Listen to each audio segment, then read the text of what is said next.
Guys, we just got back from the NRA Show in Atlanta, and we have a lot to talk about. Let's hop into it.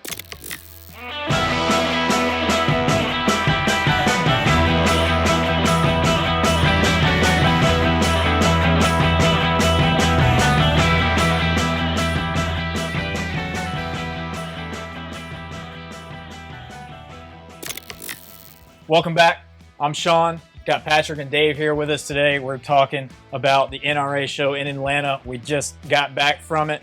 We have some things to talk about, our experience there, some opportunities, what we did, why we went. So let's hop into it and talk about it, guys. Our first thing we're going to talk about is our experience there, why we were there and what we did there.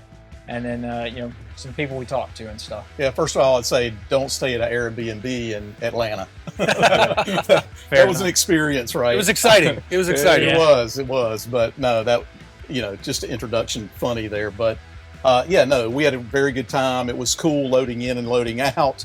That was an experience from that aspect of loading in and setting up and loading out. We've been through some experiences through that before, but it was really cool to see all of the big manufacturers and people who were there. Yeah. Really cool to be in the same room with a lot of those big hitters, right? So that was the number one thing. Absolutely. Yeah. For me, one of the big takeaways was just the size, right? 14 acres of conference room space of everybody who's in the industry. All the power players were there. All the major hitters were there. And this, because I'm Doc, because I nerd out on things, I had to go home and do a little bit of research, right?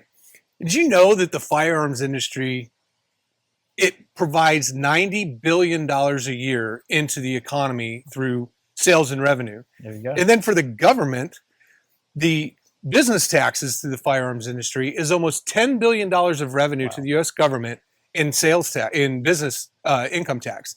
And then there's another almost $1 billion of excise tax. This is an $11 billion revenue stream for the U.S. government, on top of providing over 340,000 jobs to Americans in our country. Yep. And all of that was visible, and you could sense the pulse of it in that 14 acres of everything to do with firearms. Yeah, 100%. crazy. And, I didn't realize until we were there and they announced it, how many years was it? And I did not look this before we got on here. It goes back to like 1800s. Yeah. It's over 100 years. Yes. It was crazy. I can't remember. Shoot, I wish I would have looked at that. But it was over 100 years of the NRA being there. I think it was their 164th annual meeting. Was something like that? Yep. 154th, 164th. It's crazy long time. I had no idea the NRA had been around that long. So that absolutely. Was something that was very surprising to me. Yeah, crazy. But yeah, so we set up a booth at the NRA show. We were there. We had the presents, guys. We are there right beside we had SAR Firearms. We had Palmetto State Armory, just Snoring Desert Institute right in front of us. Yeah. Gators Eyewear was just a couple spots down. You talk about it's just it's a surreal feeling being there with all those people. I mean, you never thought I'd be standing in front of Palmetto State Armory and Sonoran Desert Institute, just chatting away with some of the guys there. We're there all doing the same thing, having fun. So it's just really, really cool. So yeah, before we jump into Maverick's role at this show and really dive into what we saw and what we did, let's just talk about trends in this show, like what we saw. For me, I think I saw a lot more of interest in everyday armor. I don't know about you guys. What do you think about that? The interest, as people came by our booth, definitely to see how much public interest there was in everyday armor, the layers of protection, the interest in personal safety. Yep. And one thing that, in addition to that stuck out to me was we hear about gun control all the time. We hear about people trying magazine restrictions, AR restrictions, and everything. And you saw every day thousands of people that are there trying to express their right for safe gun advocacy, safe gun ownership, and how to do things right. That doesn't get press, right? That's not what the media hooks into. Exactly the media always wants to hook into controlling firearms. Why does everybody need it? But what you saw was really an expression of freedom and liberty, and how much people took serious the right to bear arms and safe and responsible gun ownership? Well, safe and responsible is the thing that we talk about too, being safe. And we partner with Occupy. Occupy was there. They're about gun safety as well. Having, you're able to have your firearm close by you with, with the safety and security of knowing your kids aren't going to be able to grab it and things happen. So I think of that as well. But the gun safety for sure. So, guys, honestly, we could probably talk about all the different things at that show for hours. I mean, Absolutely. There's 14 acres, like you said, of just gun stuff, tactical gear, anything you could think of in the industry. But let's kind of talk about exactly why we were there, what brought us there, what we're showing off, and talk about what interests people the most out of our booth. Yeah, I think showing off the things that we have new. One of the things that we've talked about, and we have a video coming out about, is our new concealable shirt. Yeah. So that was definitely one of the things we wanted to talk about. We took our new panel. We'll have everything here in the next few months where we're going to be able, once we go to GOA, the Gun Owners of America show, we're going to have that fully, that's the plan anyway, in August. We'll have that fully able to show off. Yep. But we still had that shirt there. We made some good contacts with that. We also, as far as why we're there, we talk about and meet people that want to be dealers with our armor. Yep. People that want to purchase directly from us. Just getting our name out there in the industry as well, because we're not as big as some of the larger companies. We haven't been around as long, right? So, we're getting our name out there as well. So that's the thing I think about, the number one thing. Yeah. In addition to that, one of the other things that I think about is some people who might not have been exposed to body armor. Yeah. That sometimes it might have a stigma about it. For them to be able to put hands on, to try it on, to kind of play around with the toys, if you will, a little bit, and get comfortable with it and realize it's similar to a fire extinguisher. Most people have a fire extinguisher in their house and they hope they never have to use it, but it's a layer of protection in case they need it. So we were able to kind of reduce that social stigma around body armor, that it's just for police or just for military or anything that might be associated with it, and actually get down to the common people that might not have previously had exposure or access to it. Oh, yeah. Right. I mean, I had a ton of people come up at that show and just like, dude, this is so cool. Like, I want to take this to the range and practice with this.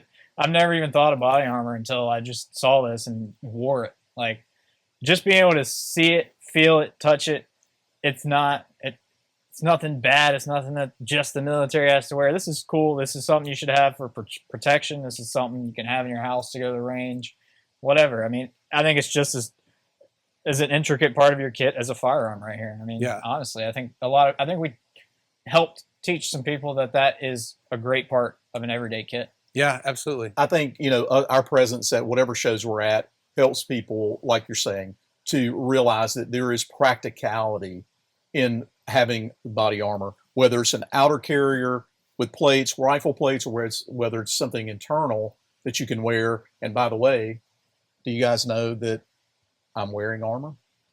Did you guys know that? Did you know it? Not till you made me look. Yeah, I didn't. Surprise! Didn't think about it actually. I put this. So I've got our concealable body armor on right now, and I wanted to surprise you guys with it because these guys. So you didn't notice it? I didn't know. No, I truly. It makes you look slightly bigger. If you really look at me, probably look a little bit bigger than normal. But yeah, I've got a concealable shirt on. I don't want to, disrobe here, but yeah. To pull some dollars out. Once you said, I can see just like a little bit of the butt, but if you wouldn't have said it, I would have never noticed. And so that's the thing, guys. We can show people and tell people there's practical, types of body armor that you can wear for going out to movies, going to a public place, going to a concert, or into security, get more into law enforcement security. But even for regular people, it's a church safety teams. Yeah. Oh, 100%. Yeah. I'm a firearms instructor. To be able to have one to where I can wear on the range where I might not intimidate my student base, but I can have a level of protection on me because I'm dealing with people that might not have the best fundamentals of firearm safety ingrained in them. So I can take peace of mind and confidence when I'm teaching, knowing that I've got a layer of protection on when I'm dealing with people, when I'm introducing them to firearms. It's funny how when you have this shirt on, if I'm appendix carrying and I have this shirt on, the confidence level is phenomenal. When you talk about confidence level, something that I was thinking about when Sean was talking to me a moment ago, one of my favorite moments at NRA was the children, right? They see the body armor in video games, or they see it in some of the people that they look up to, military influencers. And then you see this kid who's kind of shy, and then you put body armor on them and they stand up a little straighter. Yeah. They hold their shoulders and their chin up a little bit more. Yeah. Watching the kids interact with it was so fun. Yeah. And to be able to expose them to that in a responsible and proper way, to let them know this is just another tool. Right. I think that's a valuable thing for the public to know. 100%. And we were there to provide that. Yeah. And only, I think you mentioned only one of 3 that were there. Yeah. Did you mention that? We were only one of 3 body armor. We hadn't talked about that yet. Okay. When you talk about 14 acres of a $90 billion industry, there were only 3 body armor manufacturers there. Maverick showed up. We had a very exciting booth. Not only did our layout, I think, represent who we are as a professional company and the products that we offer, but I think it demonstrates that we are a player in this industry, and we show up at the big conferences, 100%. SHOT Show, NRA, and we'll be at GOA. Yep. To pass along our story, the products that we offer, and to help get the community that we want to service a little bit more exposure, so it broadens their knowledge base and their confidence base a little bit more about firearms, firearm safety, and just being smart about guns and having them in your life. For sure. Yeah. Well, cool. I mean, I think that embraces what Maverick was there at the NRA show, but now let's talk about some good connections we made, like really what we got out of the NRA show. I think we got a lot of good things out of it, a lot of incredible connections to go forward in our next steps for Maverick. Yeah. So, one of the things that we've been working on for quite some time has been our concealable shirt. Yep. We do a concealable shirt, but we knew we needed to up the game. And we had some feedback, and we've seen it for years now. We've dealt with it, we've worn it, and we wanted some improvements. And so we actually met a company that is a textile company for shirts. And so we were able to make that connection. We told them what we wanted to do, some things that we wanted to change, add, whatever. And they were able to really do a great job. Knocked it out of the park, and they did it quickly. That's the people we love to work with. Yes. Yep. And so, we've got our first round of R&D, a couple things that we saw we wanted to change. We're back with them again. Now they're doing the second layer of R&D, which is, I think, hopefully our final. Yep. And then we'll be able to hopefully release this in a couple months. So sure. I think that was the best thing that came out of that. Yeah. We met some social influencers, right? Yeah. So we talked to, and a lot of fun to hang out with. Yeah. Yeah. Oh, yeah. The energy that came from these folks, they have their entourage with them. They're capturing content on site. Right.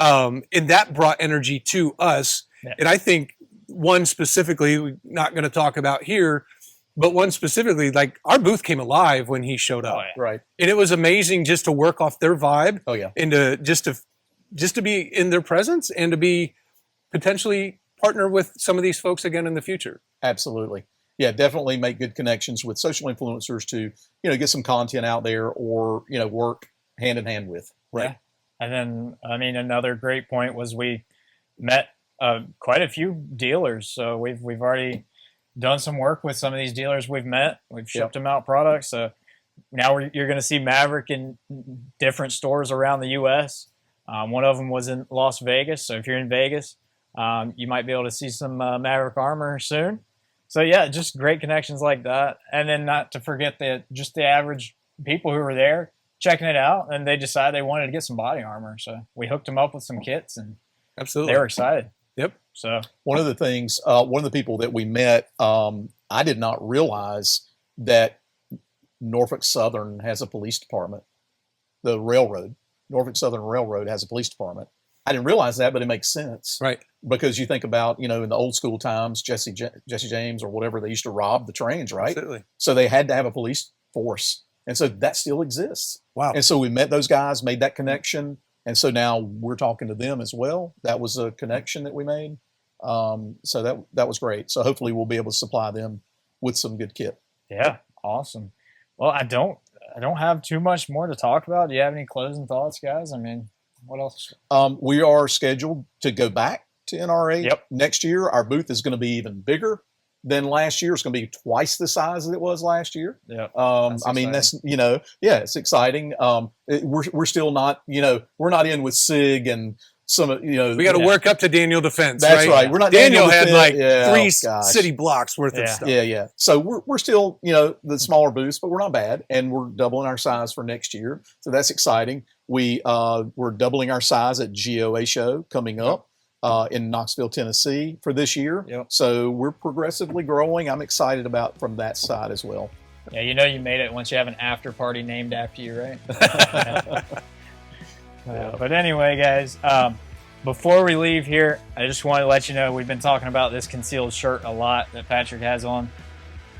Like you said, we made a great connection at the NRA show to produce these awesome shirts, and then we're making the armor behind it. So, guys, that's coming soon. Make sure you be on the lookout. There's a video coming very, very soon, probably in the next week, that you'll be able to see our first look at the new concealed shirt. So make sure you check that out. And guys, that's all I got. If you're in Knoxville, the first weekend of August, which is the 8th, 9th, and 10th? I believe that's correct. Around there. If you're in Knoxville and you plan on attending the GOA goals, make sure you stop by the Maverick Tactical booth. Come hang out. Come check out our products. Don't forget to like, share, and subscribe. Yeah. Make sure our content gets out to all your friends. And comment below. Tell us, give us some comments. Let's do it, guys. Thanks for watching. We'll see you soon.